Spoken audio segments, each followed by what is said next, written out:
तक उसके बारे थोड़ा आप डिस्कस करते हैं, फिर आप कंपलैक्स नंबर पर आते हैं। सब तो पहला कुछ स्टूडेंट्स ने नॉन मेडिकल लिया होना है,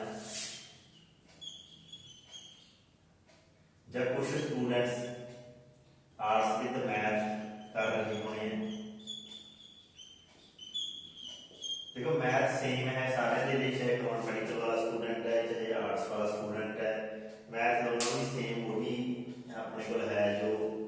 सारे एक ही तरह का एक ही स्टाइल है, एक ही सिलेबस है, सब कुछ पेपर स्टाइल भी सेम है, सब सेम है ये मैथ का। पर स्टूडेंट्स को थोड़ा डर होता है जो 10th तो +1 सेंटर होंगे भी असं नॉन मेडिकल भी रखिए या आर्ट्स मैथ रखिए या कुछ भी रखिए। देखो स्टार्ट की कितने टर्निंग पॉइंट चेंज होती है सारे सिलेबस की, भी सानू औखा सिलेबस लग रहा है या सौखा लग रहा है, स्टार्टिंग सारा कुछ होता है, पर हौली हौली जो 15 दिन या 20 दिन तुम उस चीज़ के उस चीज़ पढ़ते हो, उस चीज़ नाल फैमिलीयर हो जाने हो, तो वो चीज़ सौखी लगन लग सकती है। ये सब कुछ पहला पढ़ाई ही होया होंदा है, बस वो एक्सटेंशन आ जाती है अगे। आप कहते हैं पहला आप शुरू के नैचुरल नंबर पढ़ते हैं, फिर होल नंबर पढ़ते हैं, फिर इंटीजर्स पढ़ते हैं, फिर rational number, irrational, real number, इस तरीके अगे अगे बढ़ते जाते हैं। एवं रियल नंबर तो अगे हम असीं +1 के कंपलैक्स नंबर के पहुँच गए, इस तरीके ठीक है अगे एक्सटेंशन हुई जाऊगी। तो जिस तरह तुम थोड़ी जो असं 9th 10th पढ़ते सी या तुम पढ़ते 9th थोड़ी डिफिकल्ट लगती है, 10th ईजी लगती है, इस तरीके +1 थोड़ी डिफिकल्ट लगूगी क्योंकि +1 बेसिक है हर एक चीज़ का, फिर +2 है ये बहुत ईजी लगू, पर +2 तो ही ईजी लगूगी जे +1 चंगी तरह पढ़ी हुई होगी, वो कॉन्सैप्ट क्लीयर किए हुए होने चाहिए, जो सारे फॉर्मूले ने वो सारे +1 दे +2 का यूज है फॉर्मूले का। कोई भी ट्रिग्नोमेट्री टॉपिक करा कोई भी मैथमेटिक्स लक्षण करा, बहुत सारे चैप्टर्स ने जो तुम बुक खोलोगे तो पता चल जाएगा, ठीक है। जो कोई भी बुक परचेज कर सकते हो, इसके लिए वैसे जी ज़्यादा करते हैं आर.डी. शर्मा ही करते हैं ज़्यादा काम, क्योंकि वो प्रैक्टिस करना बहुत कुछ है, जितने कॉन्सैप्ट्स भी सारे क्लीयर हो जाते हैं। तो हम असीं स्टार्ट करते हैं अज का topic complex number. Complex number को स्टार्ट करने को पहले मैं थोड़ा पिछे नहीं करते जाइए, तो सब तो पहले असीं पढ़ते हैं नैचुरल नंबर, जिसमें असीं एंड के नाल डिनोट करते हैं, एंड के नाल डिनोट करते हैं। तो की नैचुरल नंबर अपने को 1 2 3 4 ये सारे अपने को 1 तो स्टार्ट होते हैं, ये सारे नैचुरल नंबर्स होंगे। फिर होल नंबर की सी, होल नंबर होंगे W के नाल डिनोट करते 0 तो स्टार्ट होंगे, 0 1 2 3 4 इस तरीके नाल। फिर उस तो बाद इंटीजर्स को असं आई नाल या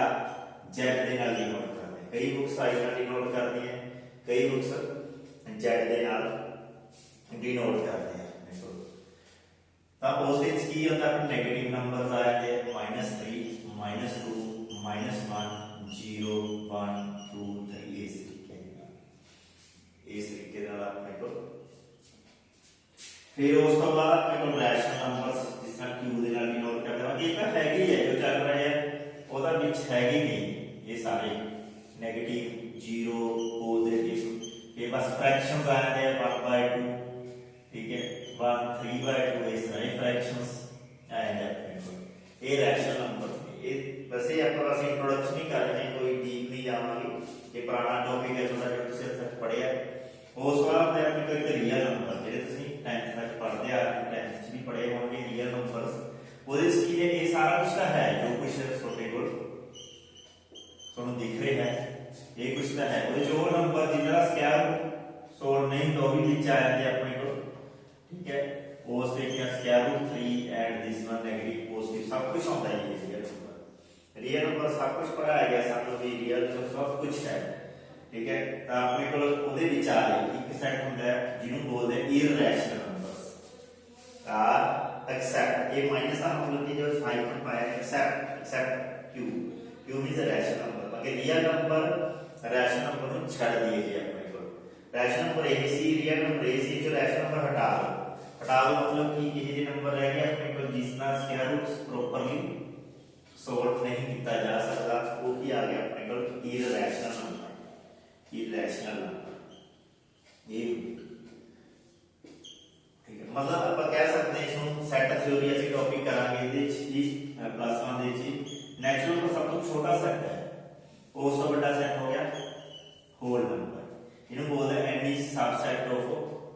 hole number subset means sub part ਹੈ ਇਹਦੇ ਵਿੱਚ ਹੈ ਤਾਂ ਆਪਣੇ ਕੋਲ integers is subset of rational numbers is subset of real numbers ਇਹ ਹੁਣ ਤੱਕ ਅਸੀਂ ਪੜ੍ਹੇ 10 ਤੱਕ ਪੜ੍ਹੇ ਠੀਕ ਹੈ ਹੁਣ ਅਸੀਂ +1 ਚ ਐਂਟਰੀ ਕਰਨੀ ਹੈ +1 ਚ ਐਂਟਰੀ ਕਰਨ ਲਈ ਸਾਡੇ ਕੋਲ ਪਹਿਲਾ ਟੌਪਿਕ ਅਸੀਂ ਸਟਾਰਟ ਕਰਦੇ ਹਾਂ ਕੰਪਲੈਕਸ ਨੰਬਰ ਹੈ ਕੀ ਚੀਜ਼ ਬਾਕੀ ਇਹ ਸਾਰਾ ਕੋਈ ਵੱਡਾ ਸੈੱਟ ਹੈ ਕੰਪਲੈਕਸ ਨੰਬਰ ਜਿਸ ਨੂੰ ਅਸੀਂ C ਦੇ ਨਾਲ ਡਿਨੋਟ ਕਰਾਂਗੇ ਠੀਕ ਹੈ ਮੈਂ ਉਸ ਤਰੀਕੇ ਤੋਂ ਇੱਕ ਐਗਜ਼ਾਮਪਲ ਦੇਣਾ ਜਿਹੜੀ ਤੁਸੀਂ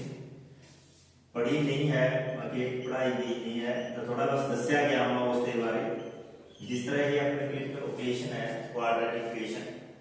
तो इसको सॉल्व करते हो तीन मैथड्स के नाल फर्स्ट मैथड सब तो इजी मैथड बोलने फैक्टराइजेशन जे फैक्टराइजेशन ना हो उस वाला एक होता है कंप्लीटिंग स्क्वायर मैथड वो बहुत घट यूज किया है तीसरा मैथड है डिस्क्रिमिनेंट का मैथड की सी -b plus minus B square minus 4ac upon 2 -1 plus minus -3 upon -1 plus minus square root 3 इत्थे तक आ गया हम दस आज तक ਤੁਸੀਂ ਪਹਿਲਾ ਜਿਹੜਾ 10th ਦੇ ਵਿੱਚ ਹੈ ਤਾਂ स्क्वायर रूट ਦੇ ਵਿੱਚ ਕਦੇ ਵੀ 네ਗੇਟਿਵ ਟਰਮ ਨਹੀਂ ਪੜੀ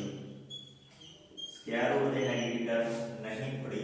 क्योंकि इसमें डिस्क्रिमिनेंट ਦੇ ਵਿੱਚ ਵੀ ਇਹੀ ਰੂਲ ਦੱਸਿਆ ਜਾਂਦਾ ਹੁੰਦਾ ਸੀ ਵੀ ਜੇ डिस्क्रिमिनेंट ग्रेटर देन 0 ਹੈ ਤਾਂ ਉਸ ਦੇ root real and distinct equal to 0 है रियल एंड इक्वल तीसरा लेस देन 0 है हां इथे नॉन रियल वर्ड यूज करते सी ठीक है नॉन रियल ਦੀ ਅਗਰ ਤੁਸੀਂ ਇੱਕ यूज कर सकते ਕੰਪਲੈਕਸ ਰੂਟਸ ਹੁਣ ਜੋ ਤੁਸੀਂ ਕੰਪਲੈਕਸ ਨਾਲ ਜਾਂ ਇਮੇਜਿਨਰੀ ਰੂਟਸ ਇਹ ਕਈ ਵਰਡਸ ਹੁਣ ਤੁਸੀਂ ਸੁਣਨ ਨੂੰ ਤੁਹਾਨੂੰ ਮਿਲਣਗੇ ਇਮੇਜਿਨਰੀ ਰੂਟਸ ਨੋ ਰੀਅਲ ਰੂਟਸ ਕਿਉਂਕਿ ਇਸ ਨੂੰ ਅਸੀਂ ਇੱਥੋਂ ਤੱਕ ਹੀ ਡਿਸਕਸ ਕੀਤਾ ਜਾਂਦਾ ਸੀ ਰੂਟ ਦੱਸਣੇ ਪਰ ਫਾਈਂਡ ਨਹੀਂ ਕੀਤੇ ਜਾਂਦੇ ਸੀ ਕਦੇ ਹੁਣ ਅਸੀਂ ਫਾਈਂਡ ਕਰਨੇ ਵੀ ਦੱਸਾਂਗੇ ਇਸ ਵਿੱਚ ਕੰਪਲੈਕਸ ਨੰਬਰ ਵਿੱਚ ਕੀ ਸੀ ਜਦੋਂ ਵੀ ਸਕੁਆਇਰ ਰੂਟ ਵਿੱਚ 네ਗੇਟਿਵ ਟਰਮ ਆ ਜਾਂਦੀ ਹੈ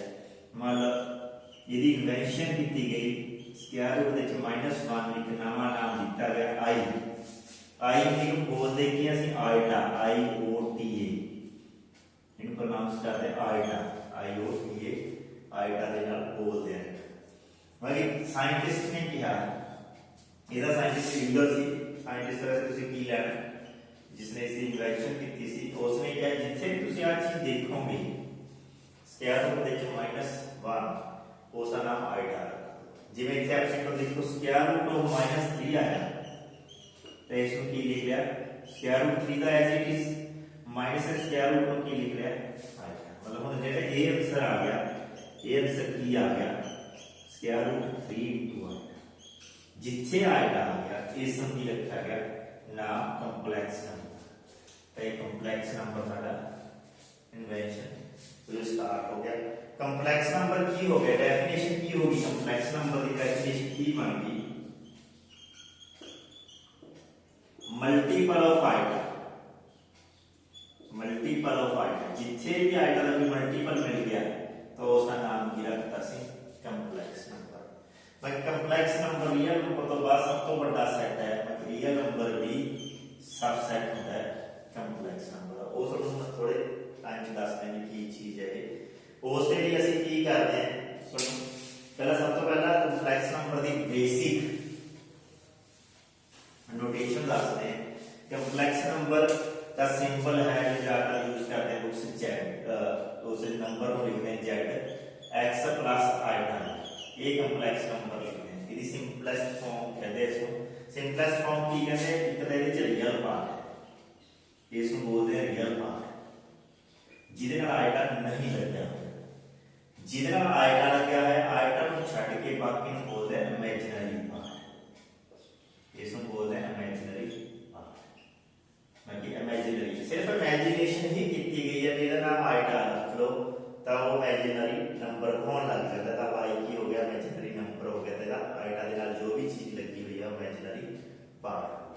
हम मान लो छोटे को लिखा है 2 + 3 आएगा फॉर एग्जांपल तो रियल पार्ट ऑफ z पूछा है छोटे तो तुसी कहोगे 2 इमेजिनरी पार्ट ऑफ z पूछा तो तुसी कहोगे 3 ये जे मतलब 4 - 3 आएगा नंबर है तो 4 is real part imaginary part की हो गया -3 आएगा हम छड़ के जो भी कुछ मिल गया दैट इज इमेजिनरी पार्ट ये मेन चीज है real and imaginary part short form R E Z लिख दे आई एम जेड लिख दे रियल एंड इमेजिनरी मतलब कंपलेक्स नंबर से दो चीजें होती हैं एक रियल पार्ट होता है एक इमेजिनरी पार्ट जैसे कि z = 4 आएगा ਤੁਸੀਂ ਕਹੋਗੇ ਤੇ ਰਿयल ਪਾਰਟ ਤਾਂ ਹੈ ਨਹੀਂ ਨਾ ਪਰ ਰਿਪਰੈਜ਼ੈਂਟ ਕਰਾਂਗੇ ਅਸੀਂ ਤਾਂ ਕੀ ਹੋ ਗਿਆ 0 is real part 4 is imaginary part 0 is real part 4 is imaginary part ਐਵੇਂ ਜੇ ਤੁਹਾਡੇ ਕੋਲ ਆ ਗਿਆ ਫੋਰ ਐਗਜ਼ਾਮਪਲ 4 ਆ ਗਿਆ ਤੁਸੀਂ ਕਹੋਗੇ ਤਾਂ ਰਿयल ਨੰਬਰ ਹੈ ਕੰਪਲੈਕਸ ਨੰਬਰ ਥੋੜਾ ਹੋਇਆ ਨਹੀਂ ਜੀ ਕੰਪਲੈਕਸ ਨੰਬਰ ਬਣਾ ਸਕਦੇ ਹਾਂ ਇਹਨੂੰ ਐਵੇਂ ਲਿਖ ਲਿਆ 4 + 0 ਹੈ ਦੀ ਸਟੈਂਡਰਡ ਫਾਰਮ ਚ ਲਿਖ ਲਿਆ 4 + 0 आएगा this is real part this is imaginary part is 0 तो आपने भी ये कि ਤੁਸੀਂ ਕਹੋਗੇ real part नहीं है only imaginary part ਤੁਸੀਂ ਇਹਦਾ ਨਾਮ ਕੀ ਰੱਖ ਦੋਗੇ purely imaginary ਇਸੇ ਤਰ੍ਹਾਂ ਇੱਥੇ ਕੀ ਰੱਖ ਦੋਗੇ ਇਹਦਾ ਨਾਮ ਕਿ imaginary part 0 है ਤਾਂ purely real ਅੱਗੇ ਸਿੱਖਣ ਦੀ ਗੱਲ ਕੀ ਹੋਗੀ purely imaginary ਦਾ ਮਤਲਬ ਜਿਸ ਦੇ ਚ real part 0 प्योरली रियल का मतलब जिस ते इमेजिनरी पार्ट 0 हो गया ये है कंपलेक्स नंबर इंट्रोडक्शन सी कंपलेक्स नंबर दी जिस ते रियल पार्ट ते इमेजिनरी पार्ट दो तरह दी कैटेगरीज ने रियल में डिस्कस करूंगा जो भी करूंगा इमेजिनरी डिस्कस बस आएगा कि एक सिंबल है जेड़ा दसदा है भी इमेजिनरी पार्ट है मगर अपने को की सिंबल नहीं होंगे जेड़े सिर्फ रिप्रेजेंट करते हैं that is the imaginary part इसकी कैलकुलेशन भी करांगे अपने को नेक्स्ट क्लास दे विच सब पहला लेक्चर ऑन करके ਅਸੀਂ ਬਾਲਾ ਨਹੀਂ ਕੁਝ ਕਰਾਂਗੇ ਸਿਰਫ ਇੰਟਰੋਡਕਸ਼ਨ ਕੀਤੀ ਅਸੀਂ ਕੰਪਲੈਕਸ ਨੰਬਰ ਦੀ ਜੇ ਕਿਸੇ ਨੂੰ ਕੋਈ ਵੀ ਪ੍ਰੋਬਲਮ ਹੈ ਇਸ ਦੇ ਵਿੱਚ ਵੀ ਇੰਨੇ ਪਾਰਟ ਦੇ ਵਿੱਚ ਵੀ ਤਾਂ ਮੇਰੇ ਨਾਲ ਡਿਸਕਸ ਕਰੋ ਮੇਰੇ WhatsApp ਨੰਬਰ ਤੇ ਠੀਕ ਹੈ ਜਾਂ ਕੋਈ ਫੀਡਬੈਕ ਦੇਣਾ ਚਾਹੁੰਦੇ ਨੇ ਵੀ ਸਮਝ ਆ ਗਿਆ ਸਾਨੂੰ ਪੂਰਾ ਚੰਗੀ ਤਰ੍ਹਾਂ ਜਾਂ ਕਿਤੇ ਪ੍ਰੋਬਲਮ ਆ ਗਈ ਉਹ ਫੀਡਬੈਕ ਵੀ ਜ਼ਰੂਰ ਦੇਣ ਕਿਉਂਕਿ ਮੈਨੂੰ ਪਤਾ ਚੱਲ ਜਾਊਗਾ ਵੀ ਜਿਹੜੇ ਸਟੂਡੈਂਟਸ ਮੇਰੇ ਵੀਡੀਓਜ਼ ਦੇਖ ਰਹੇ ਨੇ ਵੀ ਉਹਨਾਂ ਦੀ ਰਿਕੁਆਇਰਮੈਂਟਸ ਕੀ ਨੇ ਵੀ ਉਹ ਕੀ ਚਾਹੁੰਦੇ ਨੇ ਕਿਸ ਤਰ੍ਹਾਂ ਦਾ ਉਹ ਸਮਝਣਾ ਚਾਹੁੰਦੇ ਨੇ ਕਿਸ ਤਰ੍ਹਾਂ ਦਾ ਉਹ ਪੜ੍ਹਨਾ ਚਾਹੁੰਦੇ ਨੇ ਜੇ ਇਸ ਤੋਂ ਬਾਅਦ ਪੜ੍ਹਨਾ ਹੈ ਤਾਂ ਉਸ ਤਰੀਕੇ ਦਾ ਵੀਡੀਓਜ਼ ਅੱਗੇ ਦੇ ਵੀਡੀਓਜ਼ ਬਣਾਵਾਂਗੇ ਵੀ ਇਹਦਾ ਆਮ ਜੀ ਗੱਲ ਹੀ ਸੀ ਠੀਕ ਹੈ ਤਾਂ ਆਪਾਂ ਉਸੇ ਤਰ੍ਹਾਂ ਹੀ ਉਹਦਾ ਲੈਵਲ ਵਧਾ ਹੀ ਜਾਵਾਂਗੇ ਆਪਣੇ ਟੌਪਿਕ ਦਾ ਠੀਕ ਹੈ ਇਹ ਸਟਾਰਟਿੰਗ ਟੌਪਿਕ ਦੇ ਵਿੱਚ ਪਹਿਲੀ ਵੀਡੀਓ ਸੀ ਜੇ ਕਿਸੇ ਨੂੰ ਕਿਸੇ ਤਰ੍ਹਾਂ ਦਾ ਡਾਊਟ ਹੈ प्लीज डिस्कस करो ते फीडबैक जरूर दो मेरे WhatsApp नंबर ते या डिस्क्रिप्शन दे या कमेंट दे बॉक्स दे विच किसी भी तरीके वो मेरा नंबर है नोट कर लो 9815614905